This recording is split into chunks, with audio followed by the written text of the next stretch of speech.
Okay, so I see that the red light is on, and I am here for another episode of the In the Hot Seat podcast. And on this week's episode, I will be talking about AEW Double or Nothing, which happened over the Memorial Day weekend. I hope you guys enjoyed your Memorial Day weekend.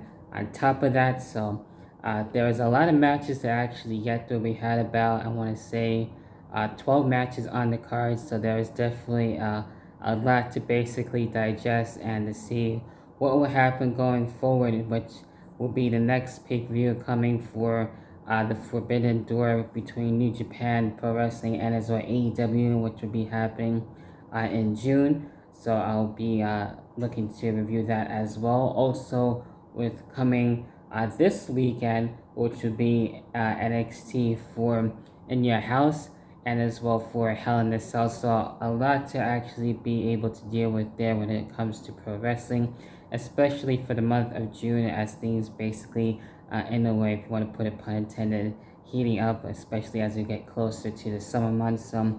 I do have everything here that was able to happen with the actual pay-per-view in itself. Where we had Hookhausen actually being able to deal with things together, finally being able to work things out and actually be a tag team dealing with Tony Nese and Mark Sterling on this one. And Hook and as well Danhausen actually working well together as a tag team, and I can see this going for them for quite some time, and I want to see what else they can actually do, and they actually won this match, and I'm very happy about that. And Danhausen has been really cool. I've been a fan of his for quite some time, and being able to deal with him, having to be with Hook as a partner, that's going to be really cool. That I can actually see them as tag team champions in the near future for sure. So that was basically it on the buy-in. The only match on the actual buy-in. Then we get into the main card where we had a lot more to really deal with. Where we had Wardlow finally dealing with MJF after everything, all the bullshit that MJF has put Wardlow through, and being able to finally get his payback, his revenge on this one. It was basically more of a beatdown. Wasn't really expecting that. We actually had counted 10 power bombs by Wardlow, having his payback and being able to defeat MJF and kind of having a tease where MJF was looking to actually leave after a while, but he ended up actually doing the match and everything, so he didn't go anywhere and just got his ass whipped by Wardlow on this. So curious to see where Wardlow actually go from here. I'm sure there will be a lot more stuff coming for him in the future, especially a title match. I'm sure that would be definitely needed. Then we got into a dream match, basically the Hardys and the Young Bucks, which is crazy that it actually happened at AEW Double or Nothing. Really cool stuff, definitely for sure. And the Hardys actually won this one, which is really nice to see. You think the Young Bucks actually get the win there, but it was definitely wonderful that the Hardys got their win. Then we had Jade Cargill and Anna Jay on this one, and really surprising effort by Anna Jay doing her best, coming close to actually stopping Jade Cargill on this one. But we also had when we had Athena actually show up, which is really dope to see Athena, aka Ember Moon, actually be a part of AEW. Also, Malcolm Bevins dealing with Jade Cargill. That makes the most sense. I actually kind of saw that coming. So that was really cool to actually have him as the main manager now for Jade Cargill. I assume so anyway. So that was a really nice only surprise that we really got out of AEW Double or Nothing, where we had the House of Black dealing with Death Triangle. These teams being able to finally settle the score and everything. We had Julian Hart actually joining the House of Black, and that actually helped them actually defeat Death Triangle. So that definitely makes sense, and it's been a long time coming. Even though I really like Julian Hart, with her team and everything, of being able to deal with now the House of Black with a new team, being able to finally channel in basically inner heel and inner demon, if you want to put it that way. Um, we'll see what else has to come, definitely for sure. So I'm sure they'll be dealing with at the time and doing things up with for Brian Pillman Jr. and everything on his team and everything. So I'm sure the House of Black will actually be feuding with them within the next, I'm sure, a couple of shows or something like that. So the next feud for them, I can see that for sure.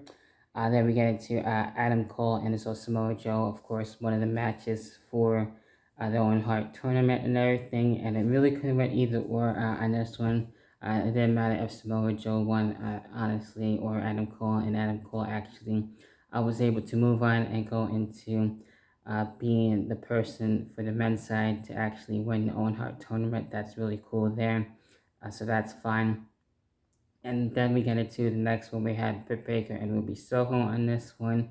I was going for more so Ruby Soho on this one, but Britt Baker actually was able to move on and actually win. And being able to have a couple with Britt Baker and Adam Cole being able to be the ones to win the Owen Hart tournament. So a couple being undisputed in that way, being able to win the whole tournament together. So I thought that was a nice touch there where we had American Top Team dealing with Sammy Guevara, Tay Conti, and Frankie Kazarian on this one, and Sammy Guevara and Frankie Kazarian being able to have some tension on this one, so having some problems at the time.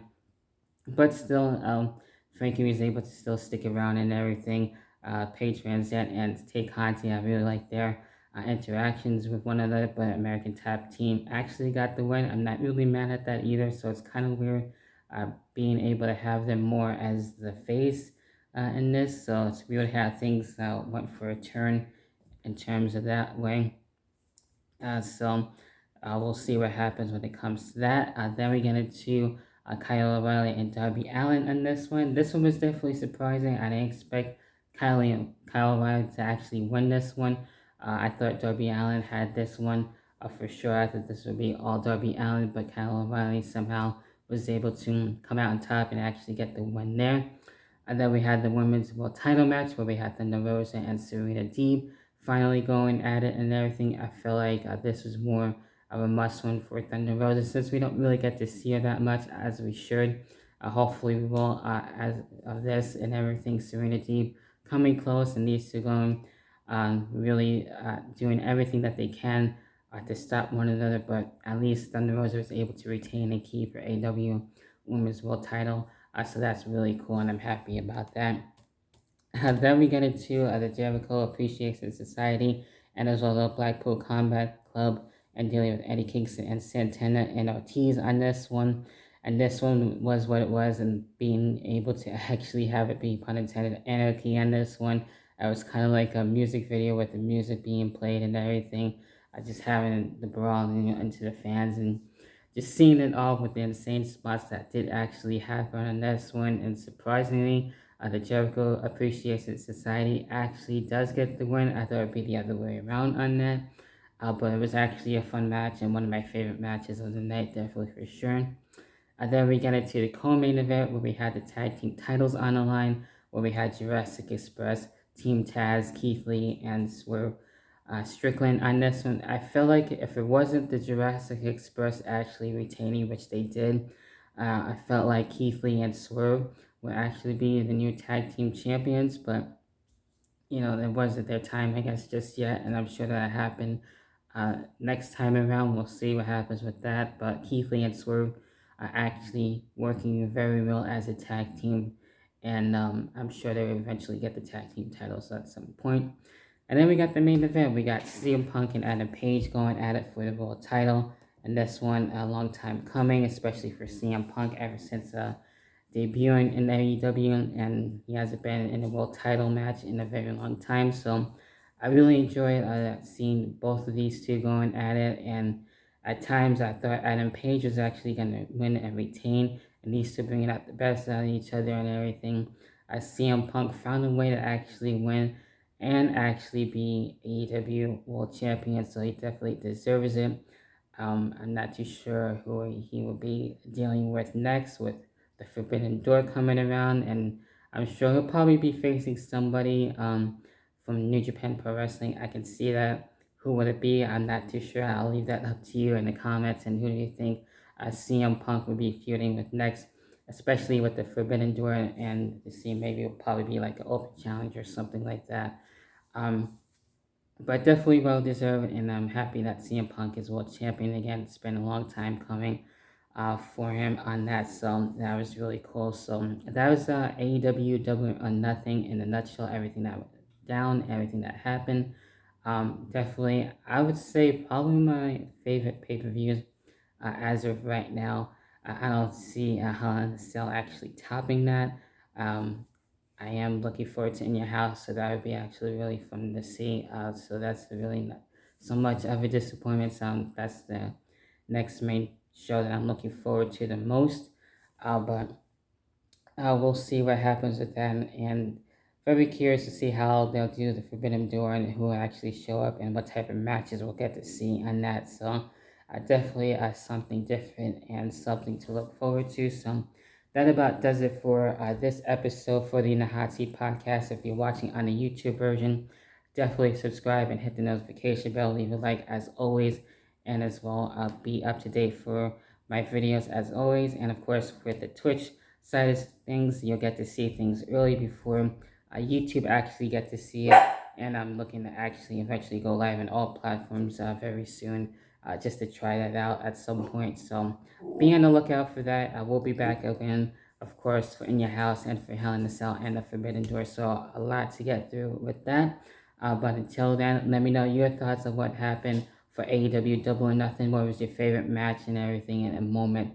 And what do you think is going to be happening next for the Forbidden Door? Until then, hopefully, guys, again, enjoy your Memorial Day, and as well, hopefully, enjoy the rest of your day for today. So, for Tuesday, and the rest of your week. Until then, I'll catch you guys in the next video, whenever the hell the next video slash podcast maybe. Until then, I'll see you then.